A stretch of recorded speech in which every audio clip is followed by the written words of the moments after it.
হেমলতা মেয়ের দিকে সরু চোখে তাকিয়ে আছেন। পদ্মজা পায়ের আঙুল খিঁচে দাঁড়িয়ে আছে। সুন্দরীরা ভীতু আর বোকা হয় তার দৃষ্টান্ত প্রমাণ পদ্মজা। তাকে ছাড়া পদ্মজা কিভাবে চলবে? পদ্মজার সঙ্গে উঁচু কণ্ঠে কথা বলতে হেমলতার খুব মায়া হয়, কিন্তু আজ বলতেই হবে। আবেগ লুকিয়ে তিনি বজ্রকণ্ঠে প্রশ্ন করলেন, কি লুকোচ্ছিস আমার থেকে? হানিফ কি করেছে?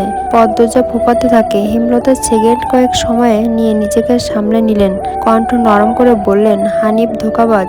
ধোঁকাবাজ লোক। সৎ ভাই বলে বলছি না, আমি জানি সে কতটা খারাপ। তার ব্যাপারে যে কোনো কথা আমি বিশ্বাস করব।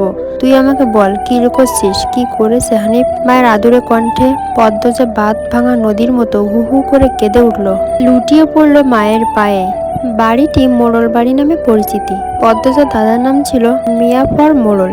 তিনি গ্রামের একজন সফল ব্যবসায়ী ছিলেন। 4 পুত্রের জন্মের পর তাদের জন্য 6 কাঠা জমির উপর টিনের বিশাল বড় বাড়ি বানিয়েছিলেন। টগবগে 2 পুত্র 16 বছর আগে 1971 সালের মুক্তিযুদ্ধে নিহত হয়। ছোট ছেলে 8 বছর বয়সে কলেরা রোগে মারা যায়। বাকি থেকে বড় ছেলে মোর্শেদ মোড়ল। বর্তমানে এই বাড়ির উত্তরাধিকার মোর্শেদ, যদিও তিনি সবসময় বাড়িতে থাকেন না।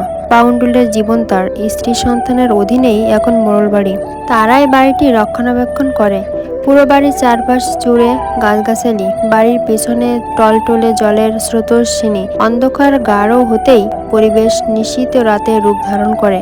রাতের ওই নির্জন প্রান্তে ঝিঝি পোকার ডাকে ছেয়ে গেছে। ঝিঝি পোকার সঙ্গে পদ্মজার ভাঙা কান্না মিলেমিশে ভৌতিক পরিবেশ সৃষ্টি করেছে।